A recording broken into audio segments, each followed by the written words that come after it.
Thanks, Chris. Give it up for Chris, y'all.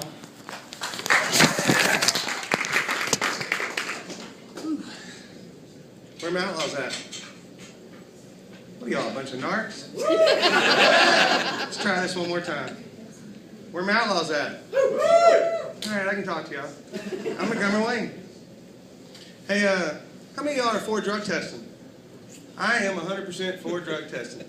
Yeah, I got my own business. I want to know what kind of people I got working for me. So the test is, if you don't do drugs, you can't work for me. Yeah, our store motto is, we may be high, but our prices aren't. I understand if you're on probation, but by and large, you need to show up with your attitude already adjusted. And more importantly, if I have medicinal needs that need to be filled, I expect those needs to be filled in a timely manner, like now, or today, or you can't come back to work tomorrow until my medicinal needs are filled today. And I don't want to get an argument with y'all about whether drugs should be legal or drugs shouldn't be legal. Let's just talk about when they're legal. You get up in the morning, have a wake and bake special, some McSpliff with the ganja muffin and a hip old cranberry pomegranate juice smoothie. Quarter pounder has a whole new meaning when weed's legal, and I'm loving it. All you bars got to change your name from happy hour to happiest hour. You little guys, you're going to step your game up. Pizza, warm cookie, sandwiches, that's just not going to cut it when weed's legal. And smokers, you won't be outside. I'm going to have y'all right up front next to the stage. And I go to every smoker section in town. I don't even smoke cigarettes. He said to my doctor, and he'd be like, good for you. But now he's gotten hip. He's like, well, you shouldn't smoke that either. I'm like, come on, doc. If weed were legal, I'd be up for Dad of the Year. But as it is, I'm an outlaw comic living in hell. Did y'all see there's a poll that 94% of our fellow citizens are for the decriminalization of marijuana in Central Texas? 94 freaking %. Sounds like a mandate to me.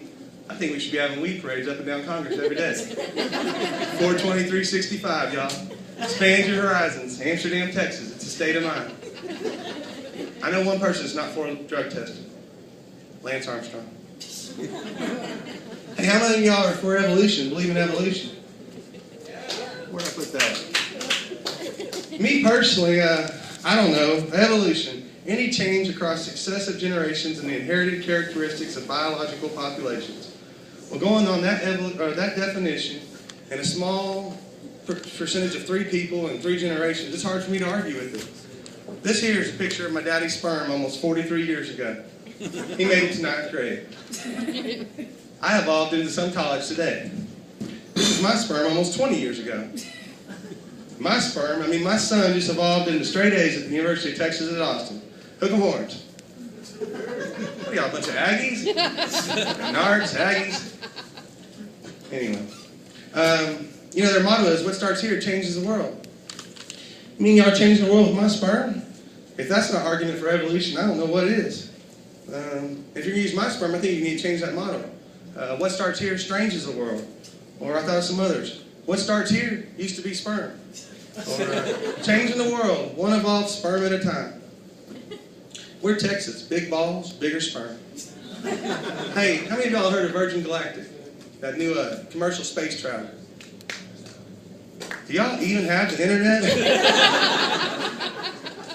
Anyway, so it's Richard Branson, the Virgin Mobile guy. I got less than a minute to fit it all in. But it's $200,000. You got a week to go train. You go up for 7 hours. You're up in space for 2 hours. You're weightless for 7 minutes. It costs $200,000. It spawned a whole cottage industry. There's a new hip-hop version. It's Kanye West, P. Diddy, Jay-Z collaborating. It's called Intergalactic Pimps with a Z. And it costs $1 million. It's just $100,000 for the space travel. But a $900,000 bottle of champagne and a guaranteed happy ending of the rest of it. Hey, segue. Y'all know what happens after happily ever after? Well, I don't know either, but I bet it's something pretty freaking tragic. Anyway, so we're back on that space travel stuff. Well, I can't afford any of that stuff, man. It's expensive. $1 million, $200,000. So I got to researching. I have internet, and it costs $20,000. It's Pepe Space Camina down south of the border. And I called him up, and I'm like, man, really? You can go to space for $20,000? And he's like, yeah, you give us $20,000, we'll take you to space. You signed a release form? I'm like, okay, man. And he's like, and some of my relatives are going to go with you, okay? I'm like, okay, that sounds a little strange, but all right. And he's like, yeah, when we leave, we're from Mexico. Es verdad. But when we land, we're from space. And Americans, you don't know how to like illegal immigrants, but Americans love astronauts. So I'm going with Pepe. Sounds like a lot of fun. Be a space cowboy or ambassador of the cosmos, however you want to look at it. So, thank you, Chris. I'm going to grab my wing. Montgomery Wayne.